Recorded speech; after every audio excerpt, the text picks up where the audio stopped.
सम्मानित साथियों, आज सत्संग की इस श्रृंखला में मैं आपके साथ एक ऐसा अलौकिक, दिव्य, अनूठा प्रसंग साझा करने जा रहे हैं जिसमें माँ दुर्गा जी ने साक्षात प्रकट होकर भाई जी हनुमान प्रसाद पोद्दार जी की बढ़ाई थी उम्र।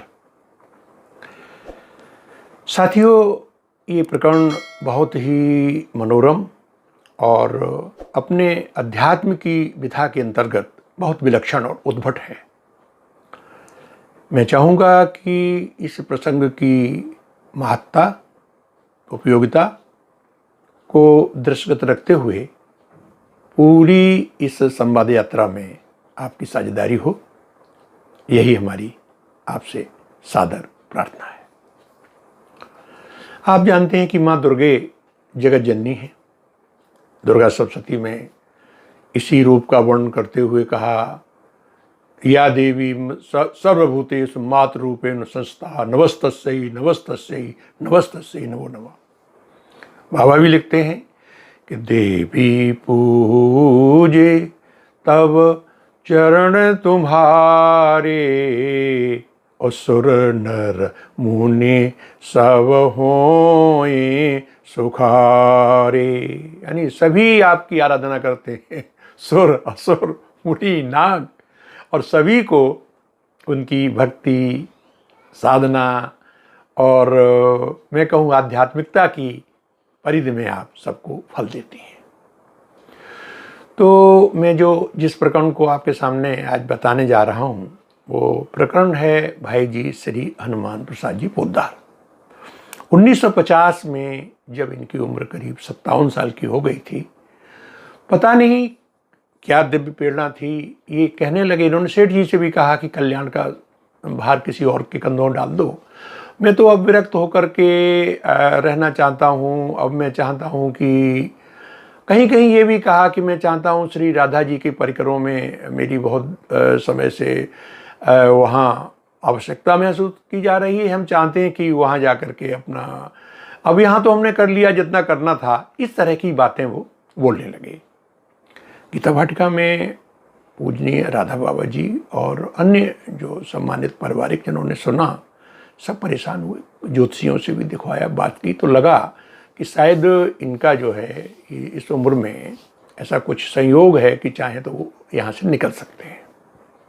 अब सेठ जी समेत सभी लोगों में बड़ी ये रहा कि भाई ऐसा कुछ किया जाए कि अभी भाई कल्याण और अध्यात्म गीता प्रेस का कुछ काम अभी अधूरा है और अभी ये विरक्त न हो, न निकले। तो उस समय क्या हुआ कि राधा बाबा जी के जान पहचान के हरिद्वार में बहुत ही प्रकांड दो विद्वान थे जो देवार्चना अनुष्ठान किया करते थे। इसमें पारिक मोतीलाल जी और सूरजमल जी शर्मा, ये दो बड़े प्रकांड थे और बाबा जी के पास इनका आना जाना होता रहता था।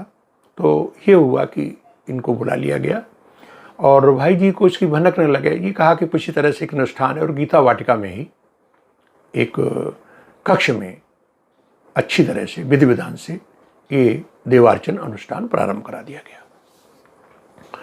जब अनुष्ठान अपनी चरम शिखा पर पहुंच गया, यानी ये कहें कि उत्कृष्ट अपने अवधि में प्रवेश किया, तो राधा बाबा जी ने एक दिन द्वय पंडितों से कहा कि आप ऐसा करिए, आपको क्या आभास हो रहा, कुछ सफलता आ रही कि नहीं आ रही? तो उन्होंने कहा, दिखते हैं, हम तो पूरी निष्ठा और लगन से कर रहे हैं।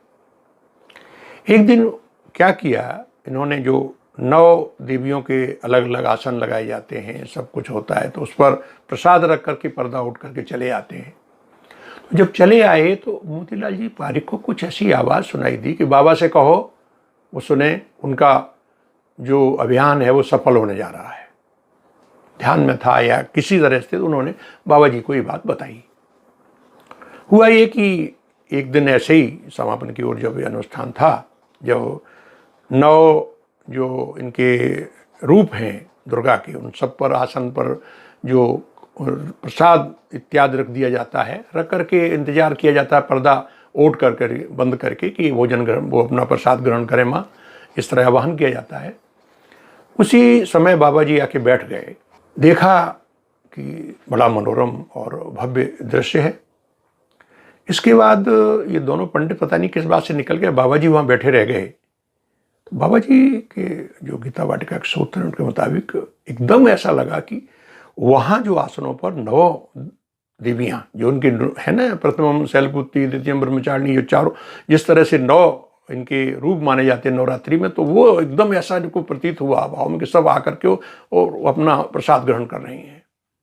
इसके बाद साक्षात माँ दुर्गा जैसी सिंह सवारी खड़ी हो गई। 3 रूप जब प्रकट हो गए, महालक्ष्मी, महासरस्वती, काली, तीनों जब प्रकट हो गए, तो ये हाथ जोड़ के बाबा जी को ये लग रहा कि मैं ध्यान में हूँ, स्वप्न में हूँ। तो उनके मुंह से निकला जो अभियान जो आपने अनुष्ठान किया, सत सत सत, तीनों के मुंह से। तब तक अब चूंकि इस शब्दों का उच्चारण हो चुका था और बाबा बहुत विद्वान हैं, इन्होंने सोचा कि ये जो सप्तऋषि वाले सा को इस्तेमाल किया है, सत माने 7 वाला, वो शत वाला नहीं किया, और 3 ने अलग अलग कहा। तो इसका मतलब वो समझ गए कि 7, 7 दूनी 14, 7 21, यानी भाई जी की उम्र को 21 साल उन्होंने बढ़ाने का ये हमें वरदान दिया है।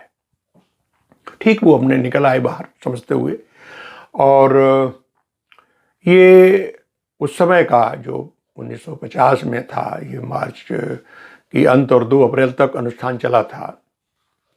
इसके बाद भाई जी को अचानक एक दिन कुछ आभास हुआ, तो उन्होंने बाबा से कहा कि आप लोग क्या कर रहे हो भाई, हमारी यात्रा में आप रोड़ा क्यों अटका दिया आपने? हम तो अच्छे भले तैयारी कर चुके थे, अब कुछ ऐसा संकेत मिला है कि और बचे हुए कार्यों को पूरा करें। भाई ऐसा मत किया करो। तो ये कूट शब्द भाई जी के बाबा जी ने सुने। बाबा जी अपने मुस्कुरा के चले गए। सामान्य साथियों, वो जो 1950 के बाद जो 21 वर्ष का जो समय अतिरिक्त जो मिला था, जिस कामों के लिए उन्होंने पूरी तल्लीनता से, भक्ति भाव से जो कल्याण और गीता प्रेस का जितना बचा हुआ काम था पूरा किया, और 1971 की मार्च के अंत में 23 मार्च को ये दिव्य लीला में लीन हो गए भाई जी। तो अब आप देखें 50 से लेकर के 71, ठीक 21 वर्ष जो सत सत सत माँ दुर्गा ने प्रकट होकर कहा था, वो इस तरह से एक वरदान मिला था। ये अपने आप में बड़ी अनूठी और दिव्य घटना है कि माँ ने प्रकट होकर इनके जाने। वैसे भाई जी का तो जब ये कोई संतों ने बताया भी है कि जब वो नित्य लीलालीन हुए तो कई संतों ने वृंदावन में देखा कि वो ऊपर आकाश मार्ग से जा रहे हैं और जाकर के राधा की जो परिकर उनमें जाके विलीन हो गए। इस तरह से भी उनके बारे में है। तो ये जो समय था 21 वर्ष का, माँ दुर्गा ने साक्षात प्रकट होकर के जो बाबा ने बताया और गीता वाटिका के सूत्रों से जो बताया गया, इसका विवरण जो गीता वाटिका से एक पुस्तक प्रकाशित हुई है, प्रीति रसावतार महाभाव निमग्न बाबा राधा भाग 1, इसके पृष्ठ जो है 274 पर इस घटना का विवरण बाबा ने दिया है। तो ये मैं आपको बताने जा रहा हूं कि माँ दुर्गा कलिकाल में प्रकट होकर के ऐसे ऐसे काम कर देती हैं जिन पे हम कभी सोच नहीं सकते। यानी जगत के कल्याणार्थ उन्होंने भाई जी की जो 21 वर्ष उम्र बढ़ाई, और उन्हीं 21 वर्षों में भाई जी ने कल्याण और गीता प्रेस की ऊंचाई को वैश्विक स्तर पर एक पहचान दी। तो ये प्रभु कृपा थी।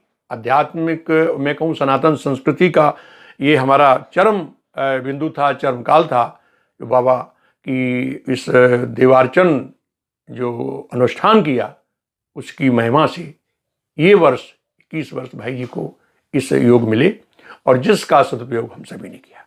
सम्मानित साथियों, आज सत्संग की श्रृंखला को हम यहीं समाप्त करते हैं।